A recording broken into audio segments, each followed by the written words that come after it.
So today, Darren and I are going to share with you some ideas on how you might better publish your engineering data. Over the next 22 minutes, we're going to look at the types of data typically generated by engineers and how that data is created, managed, and shared. Then we'll take a bit of time to talk about how secure the data is that you're sharing today. And Darren will start to get into showing you some examples of how you can be doing that same work in a more productive and more secure environment. So with that, let's get into the content here, Darren. I don't have a poll created. Did you get a chance to do that? I did not do that, nope. Okay, well then I guess we'll just chat real briefly about this. These are some areas that we see a lot of folks creating engineering data and having to share with other departments in regard to. I'd ask you to kind of think about that list and which of those departments apply to you in the course of the work that you're creating and sharing on a regular basis in your company, and maybe even outside of your company with your customers and your supply base as well. The next area that we're going to be talking about as well is the types of data that you might be creating for those other folks in those departments. These are some common ones that we hear about from you as we meet and talk with our customer base. E-drawings have become quite popular with the advent and use of SOLIDWORKS. PDFs, another popular choice. Some of the other things that you may or may not be doing today, bill of materials, DXF files, DWGs. I don't know, any other ones aside from that on the list, Darren, that you're going to be talking about as well? You know, we're going to focus on this list, I think, but it pretty much comes down to any file type that SOLIDWORKS can save. So that would be the options that you'd have available for right out of the box functionality. Yep. Okay, so let's move on here. I think in general, whatever your company, if you're here today, you're using SOLIDWORKS, and you're probably, maybe you're not using or sharing data with all of these other departments in or outside your company, but at least a portion of them are coming to you for information on probably a regular basis or as you release new product or project information. So we'd ask you again, kind of think about that as you go through the presentation today and build up your own list of who you need to share data with. And one of the common themes that we've always had in our company from the beginning of talking about document management is how can you make sure that the right data is getting to the right person at the right time. And today's presentation really hones in on those three factors. Darren's going to be giving you some good information on how this can improve your productivity and become more secure as we talk about that data. And making sure, especially the last one, I think, is what we talk to a lot of folks about, making sure that they're getting the right data at the right time, not getting an early release or old information that's made its way into the shop or the manufacturing floor. That's when it starts to cost not only time but money, with scrap and rework coming into play. So as we go through the presentation, think about, again, this is kind of theme, and walk away with that as the main theme of the tools that we're talking about today with document management. So with that, I'd like to turn it over to Darren as he gives you a presentation of how we make data publishing more simple. Okay, everybody. So a unique demonstration for me. I'm actually not going to open SOLIDWORKS during the entire demonstration because we're really talking about what happens after the design process, after the parts are created, drawings are made, assemblies are made, and so on. So what I have here is a sample vault that I've created to illustrate what we can do with getting the right data to the right people with a minimal amount of effort on your part. And what it really comes down to are tasks. Now what I have here is a vault. Vault is simply called Publishing Data. And inside this vault, I have a series of common departments. If we look in sales, you see that's absolutely empty currently. Get into purchasing, again, empty for the sake of our demonstration. Manufacturing, I broke that down into a couple different areas. A lot of companies have guys that are on the CNC machines and then assemblers that are completely different groups. And I've just simply broke those down into a couple of subfolders. So again, every single thing that we have here is currently empty. Now, the way that we can control things in EPDM is by routing things through workflows, and that's really the foundation of what we're talking about. And what I'm going to start off with is just by going to my empty engineering folder, and I've got a drawing and a part that we're just going to use for illustration purposes. So let me just copy those into the vault, and we'll just simply check those in. And I want to keep working with those, so I'm going to keep those checked out as well. But what that will do is register those in a vault, give them a version, and they're now starting as a work in progress. Workflows are really in the eye of the beholder. Every company does it a little differently, and even through the EPDM implementation process, we even uncover or define processes that were yet to be defined. So it's a pretty interesting process to walk through workflows. Now, visually, what I'm going to do here is just go into the Enterprise Data Management Admin tool. This is something that all of you have access to with your EPDM installations. With this installation, and I'm actually going to remove a server from the tree. I don't want that to mess with me. It's a server for our Pontiac office. But I'm going to go into my Publishing Data Vault here. And I want to show you first the workflow. The workflow that I've created here is a pretty basic workflow. There's 3 steps. Files go into a work in progress. Designers have the capability to submit that for approval. And as it sits there, a management level person can either reject it back to work in progress or release the document straight through. Now, for the purpose of our demonstration, I've added another right-click option from pending approval that actually allows us to release, publish, and notify all parties involved. Now, what happens through this process is we trigger different types of actions, whether it's a notification to a given group or whether it runs a script or a task. Even can do things like increment the revisions of parts, bump them, add them to the drawings and parts and assemblies as well. So a lot of functionality that these little transitions are capable of doing. But what we're going to do is actually show you how to define a task that we can then use as we go ahead and do one of those right-click transitions. Now, when you install either an empty vault or a SolidWorks a SolidWorks Quick Start vault, you only get the tasks capability, and there's not predefined tasks available. If you were to install a vault using our default vault settings, you'd actually get 3 tasks available. One would be a conversion task, another would be a print task, and the third would be a document comparison task. And you can use those, copy them, and actually use them to create other tasks. But what I want to do is show you how to create a task from absolute scratch. It's done by simply right-clicking on Task, and we just simply say New. Now, when it starts up, it's pretty stark. There's not a whole lot to it. What we have to do is give it a name, and I'm going to add one to my process that I don't have defined yet, which is going to be send a JPEG to sales. You can call it whatever you want. Within the system, we have to use the SolidWorks Task add-in to run these, and what that'll do is actually activate a whole bunch of functionality. You can deal with input properties and variables. You can have them actually pushed out to the cards of the files that we're going to be publishing, but we're not going to get that deep into this just yet. Depending on permissions, you can have this task executed as the user that's actually doing it. That would be more of a right mouse click functionality. When these things are getting executed through a workflow, it really doesn't matter what the level of your license is. You can even have a viewer license to participate in a workflow transition. And Dennis, check me if I'm wrong on that, but I believe that is the way we run those licenses. When you go to execution method, thank you. Execution method actually allows you to simply force this to go to a server if you have a SolidWorks license installed on that server and EPDM is running on that server. You can kind of more or less print server-ish the operation. In other words, offline it from many of your users' computers and have it run on a task-specific computer with SolidWorks on it. But if you don't have that luxury of having that extra one, you can actually let the software choose what computers will support this task. And really this comes down to any computer that happens to be on your network that has the server administration functionality loaded to it. And down here on your little Blueberry, if you've right-clicked and gone to Task Host Configuration, any user's computer that you go ahead and actually, oh, there's my Enterprise Vault, we'll go ahead and log into that one too, anyone that you've said permit.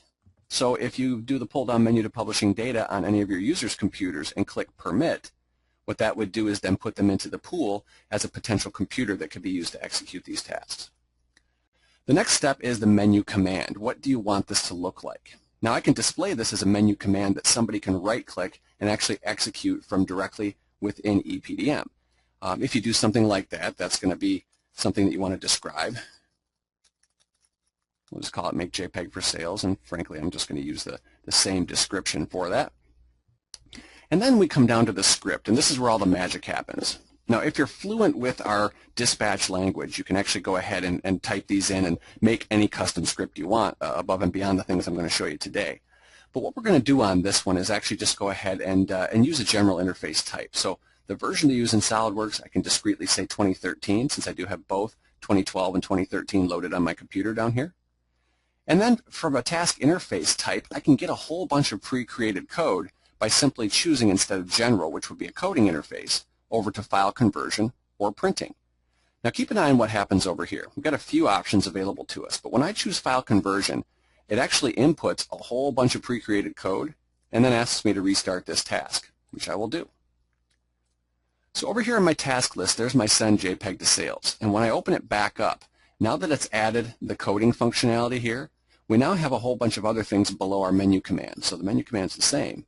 However, conversion settings now allows us to access a list of all file capabilities that SOLIDWORKS can export. So anything from the neutral file types in 3D to 2D, DXF, and DWGs, PDF files, of course, image files, Parasolid, STEP, STL, and so on. So in this case, I'm going to choose simply a JPEG. Now, I'm not going to allow users to change this setting. What happens here is if the task executes and it says allows user to change settings, the users will get a series of prompting that asks them to do something. Do they want all sheets, last sheet, or active sheet? If you'd like to prescribe the functionality, set it the way you want it, whether it's latest version or as built, and then don't allow the user to change those. But you do have that flexibility. Next one is file card, and I'm not going to go too deep into this one, but what you can do is add variables to where it maps from the file that we're starting with to the recipient file. So if I have a SOLIDWORKS part file that has a series of properties like revision and weight and cost, we can actually have those populated into the recipient step file, JPEG, or so on. And you can even map them to an alias. So cost in one might be price in another. But it doesn't matter. We can force one to go to the other and use that pretty fluidly. Down here at the output details, this is where it gets very interesting, because this is where you select exactly where you want this file to go. Now I'm dealing with this JPEG specifically, and I want that to go to sales. You can do a series of things with this little flyout menu that allow you to say, I want it to go with the source file name, source file extension, even add the configuration name to this. And then where does it go? Does it go to the source file path, which means the same folder that the part assembly or drawing is sitting in? Or does it go to the root of the actual vault? You even have the capability to throw these files outside the vault, frankly, and it'll allow you to do a few different things with that. So I'm going to take what we have here for this default, and we're just actually going to remove it. I'm just going to backspace those out. And what I want to do is, first of all, not allow the user to change this path. But we're going to start off by saying I want this to go into the root of the vault, which in this case is the publishing data vault. We'll put a little backslash in there. I want it to go directly into a specific folder, which, if you remember from what I was showing you, that would be the sales folder. We'll type that in discreetly. And then with another backslash, I want the new file, the JPEG, to be formatted in a particular way. And I want it to be formatted with the source file name, so the original part, assembly, or drawing file, and maybe an underscore in there too. And then I want it to have the source file configuration. This might be a nice thing to know, especially if it's a part file that you're dealing with, and it could be a specific configuration. You can add any hard code into this, adding to the file name, whatever you prefer. There's also an operation where I can have the same JPEG thrown into another place. It could be another folder for another group of people, or frankly, it could be thrown into an outside folder just on some network drive if you choose. Replacing the existing file versus create a new version is also your choice. Replace existing file is going to simply take the old one out of commission, offline, and replace it with a new one. By choosing new version of the existing, what it'll actually do there is add version history to this. So if that JPEG already exists of the same part name and configuration, it will simply add version 2, version 3, and so on. Now permissions on this is actually specifically for the right mouse menu functionality. If you'd like people that are in engineering to be able to trigger this and management to trigger this, that'll allow them to actually right-click on any file within the vault regardless of workflow steps and trigger this particular send JPEG to sales task. We'll do that here just for fun. And then you can set up what these things actually say when they're sent out. I always like to notify the person who launched the task so that they'll get feedback that this task did work, or frankly that this task didn't work, which is where our error notification would come in. But with success of this task, maybe I want everybody in management to know about this. I definitely want everybody in sales to know about this. And then we're going to say,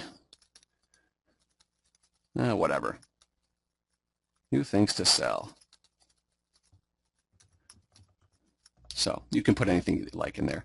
And there's also some wildcards where you can have the date that it was kicked off, who did it, executed as, just other little particulars there. And fill in the subject to this. We'll not bother with that today. Error notification. Let's see. Let's just go something went wrong. Call IT. That's what we always do, right? And then maybe we'll just go ahead and have the administrators notified upon that. And the person who launched the test, just those, so they know it didn't go into a black hole. That pretty much constitutes the setup. When I say OK to this, what I now have is my send JPEG to sales task. If I happen to go back into the vault itself, what I'm going to see in here is if I right-click on any part, I can actually go right down here to the bottom and I have my new things.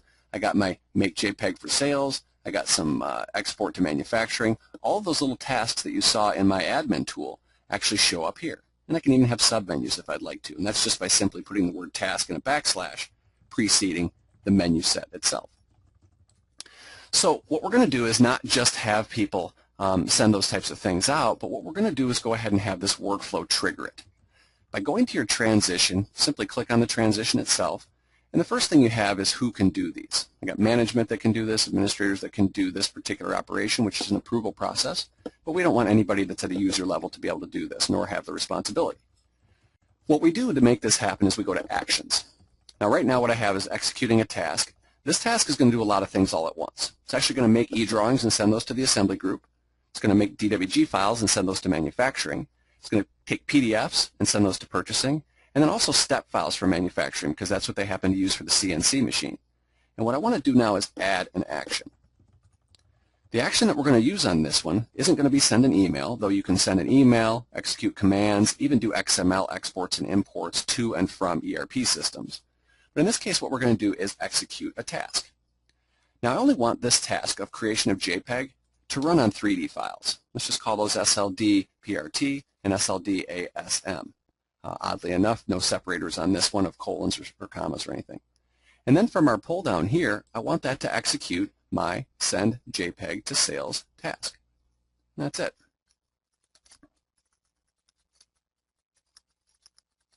Good enough. Okay, once we do that, it adds the task, which I can put in a proper position here. We're going to move that up above where I actually trigger a variable release, a revision, excuse me, and a bumping of the revision of the part assembly or drawing there. So a lot of things can be done through these different actions. When this takes place, what we also want to do is go to notifications and make sure the right people are told. This really eliminates the task of not only creation of this data, but also the communication to other people because they'll be told through workflow notifications either in their Blueberry down here and or their email if you choose. So what we're going to do is take who is not a recipient on this currently, and we're going to make sure that sales is added to this. And actually I did this a little earlier. So what you would physically see here is add recipients, grab on the sales group, and just say OK to that. Dynamic allows them to be a pick list, and you'll see that in a moment. All right, that's it. Let's save our workflow, and let's run this. So to illustrate the process, what I have is a SOLIDWORKS part file. We'll just go ahead and click on that to get our preview to kick up. So what we have here is a part file that looks like this, and we'll see that in our eDrawings Pro viewer, and then our SOLIDWORKS drawing based on this part file. That's all we have currently. Now to illustrate what's taking place, what I want to do is a bit of a split screen, and we'll thank Windows 7 for this. We're going to take our top-level engineering vault view right here, and we're going to bring that up. And then what I have actually is the same vault view opened in 3 additional windows.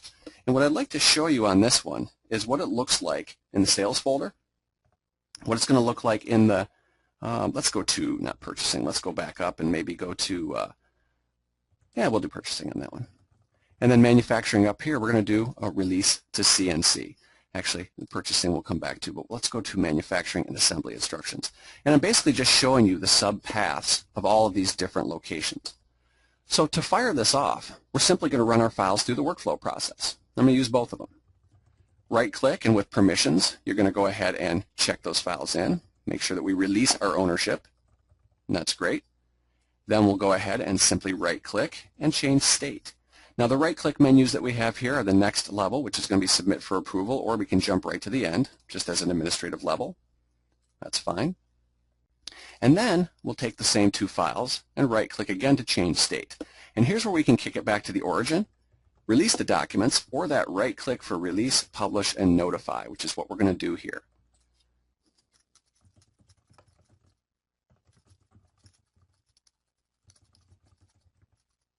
Okay, good enough. My typing skills on Fridays are drastically worse than normally. Good enough. Okay, so we have a pick list here because I had dynamic set for the management group, which is our management and system administrator people. When I say OK to this, what we're now going to have is a series of automated functions taking place. The files have been set to released. But what you'll notice here pretty soon, and we're just going to sit and watch the screen go, is in the upper left-hand corner, SOLIDWORKS is now going to execute. And basically what will happen is that anybody that has that check mark for systems that will allow to run this task, they might see that happen in the corner while they're working as well. What I want to do is just kind of make this a little bit more visible, so we'll slide that one over. So what SOLIDWORKS will then do is open up and start executing each of the tasks that we've prescribed. It does this little tiny window here. There's some scripting that you can do to make that a full screen, but really not necessary for the process that we're doing right now. So it does whatever the first task in the list happened to be. And if you keep an eye on the right-hand column, our release to CNC, our sales folder, and our assembly instructions folder, you can see that they're starting to populate with the different file types that have been shown in each of those tasks. So the first thing we have is a step file that's been created, and it's running through the process. It was checked in automatically. As you can see, it switched to work in progress. SOLIDWORKS is executing again. Not sure which task is going to go next, so keep an eye on the other windows. Well, that's going, Darren. You know, Sure. we talk with a lot of companies about a lot of benefits to PDM, security and collaboration, but to me, this is one of the things that we see over and over at companies, whether people are making products or systems. A lot of them are doing design binders for the manufacturing floor or sending off PDFs to purchasing, and that's taking them generally hours or days of work after the design has been approved to fulfill this type of thing. Mm-hmm. And what you've done here in about 15 minutes is really just illustrate how simple it is in PDM to automate these types of tasks that are taking those hours and hours of time out of engineers' schedules that really aren't design work or the fun stuff that you want to be doing. Right. So you see there's So some... is that about 15 minutes of time you used there? Oh, sure. And that's with description, too. So you see in the lower right-hand corner, I have some notifications that have popped up. Keep an eye actually on the release to CNC folder again. There's one more task that's executing. I think I've got multiple things happening in that folder, one of which is going to be either DWGs or PDFs or something to that effect. But you can see the sales JPEG in the middle box. E-drawings were executed for each of the sheets for the assembly instructions group. Those same e-drawings were populated up into the release to CNC folder. That just took place there. And my notifications, if I click off of those, I'll probably have another one popping up here shortly. Let's see what that looks like. But we'll look at the ones that we have currently. So right here we have, hey, chips are about to hit the floor. 3D step files have been successfully sent to manufacturing. So here we have the actual links, the manufacturing release to CNC folder. Yep, there's those PDFs and DWGs that were created up there, actually. So those are nice. I've got the eDrawings logo because that's my default for DWG. So it was put in the proper folder for that one. We'll click Next on that one. Same thing, JPEGs, new things to sell, that's what we just created live. That was put in the sales folder, as you can see there, direct link. And then over here we have assembly instructions for eDrawings. Some were put in the assembly instructions folder, and we had another process that we've kicked off here. Once I kick out of this, there's our last notification popping up. And that one is now PDFs created and successfully sent to purchasing. We also put those same PDFs in the release to CNC folder over here. So purchasing got a few as well. And that was one folder I didn't have evident here. If I go back up to manufacturing, we'll go all the way up to the top level and go into purchasing. You see that they got a nice PDF file right down there as well. So here's our JPEG that sales generated. That's right from our part file only. We prescribed part and assembly only, and even though I kicked a drawing through the release process, it was omitted because of that simple filter. Anything else that we've got here? We've got our PDF file, of course, it's going to be generated, and that's a beautiful little one there. We'll do a best fit just so we can see the whole thing.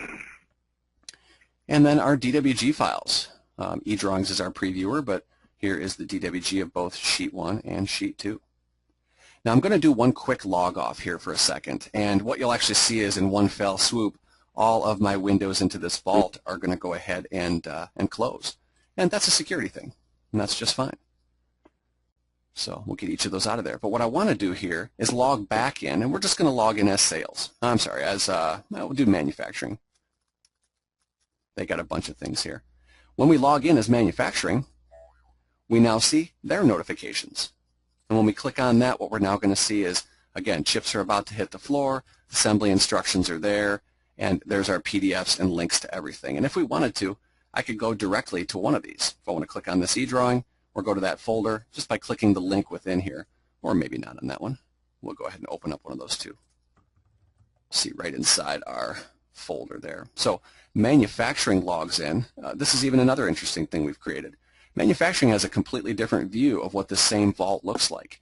He can only see the manufacturing folder, and he can only see the released to CNC folder.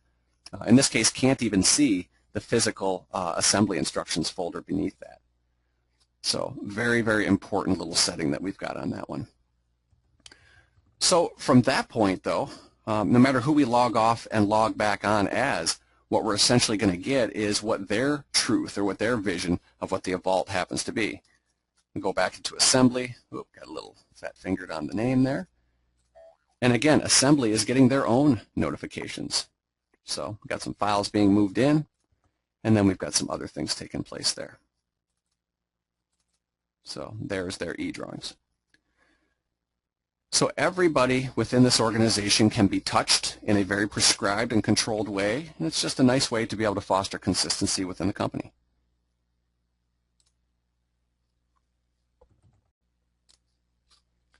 All right, back to you, Dennis. Yeah. So yeah, we just wrapping things up here. We want to make sure we keep this into our, we've exceeded the time a little bit, so we'll skip through a couple things real quickly here. Just want to give you a list of what we see as primary benefits when you start to publish data using a tool like Enterprise PDM. There are 4 key benefits that we talked about today. Sharing data more effectively with other departments outside of engineering. How you can save time by automating your process using the workflow tools, or process automation as we refer to that. Also, the time that you save from doing these types of repetitive tasks and the system performing them more effectively over a server. Something that we didn't really touch on today, but you can also put into a workflow process, is what a lot of companies want to do, integrate their bill of material data within their existing business systems so they can, say, rekeying this information over and over again. And the big thing that I always see as the big primary benefit of using automation and workflows with notifications is the ability for other users of your data to pull that information when they're ready for it. You saw the notifications that came up that had the links to the data that generated automatically from PDM. This gives the users the ability to get a notification that's available to them and then get it when they're ready for it, rather than perhaps you constantly pushing out the information through emails or meetings and then people putting it on the side and not being ready for it and then coming back to you, a day or two later. What happened to that particular file? I'm ready to use it now. Well, now that's a double intrusion on your time that you're going to have to go back through. So those are some of the key benefits that we see. And then next slide, just a couple more slides that we're going to cover for you quickly. If this is something that you're looking at implementing in your company, I got a quick ROI that you can use as an example to show the return on investment. Call it my 50-50 ROI. Basically, if you're using this tool 50 weeks out of the year, and we can save you an hour per week for tasks like publishing data or other things that we provide benefits for. If the burden rate is $50 an hour in your company, and if you'd like some information on burden rates, I've got a study that we've found that really describes burden rates in a very in-depth discussion. I think it's about a 13 or 15-page white paper on that subject. You can email me and I'd be happy to share that with you. But we feel that's a pretty good number for folks in this area of the country, that you're going to get a payback in a 12-month period.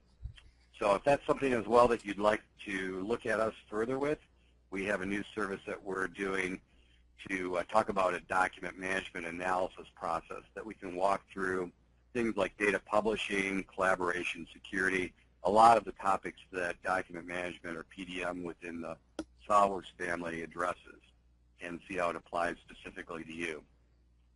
And last of all, two analogies I'd kind of like to leave with you to think about moving forward as we talk about document management.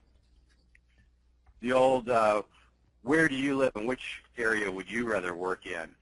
The picture on the left might be a little typical of my garage, probably the one on the right a little bit more like Darren. Yeah. But ask yourself where you'd rather go to work each day and where you could be more productive. And PDM really is helping you clean your garage or clean your engineering data to be more productive. Make sense out of the chaos that you've got, if you will, and put things in order that everybody in your organization is more effective and productive working in. And along that same line, another analogy that we use relates to iTunes. And what that's brought to people, if you're into music, you got lots of music. I mean, back in the day when I was younger, it was all, cassettes and vinyl albums, and you'd have that stuff in 20 different places, and you would want to listen to a particular song. It was kind of a job to go out and search and find that. iTunes has really brought a degree of organization and sense of control into the environment with things like music and maybe podcasts that you might listen to and other sorts of audio files that it can even organize for you. And that's really where we feel that enterprise is being almost like an iTunes for engineers, making, again, order out of chaos. And so we hope that those are a couple of images that you walk away with today and can think about ways that you can apply our tools and bring more order into your world as well to be more productive. So with that, I want to thank everybody for coming in. I think we're going to archive this if there's anybody that you'd like to share it with. And, of course, if you have any questions or you'd like that ROI, feel free to contact me by email, dennis@dasi-solutions.com, or any technical questions you can send to our help desk. Darren, anything else wrapping up for you? No, I'm all set. Just want to thank everybody for spending some time with us today. I know your time is valuable, so we do appreciate it. And let us know if there's anything else we can help with specifically for you. Great. Thanks again, everyone.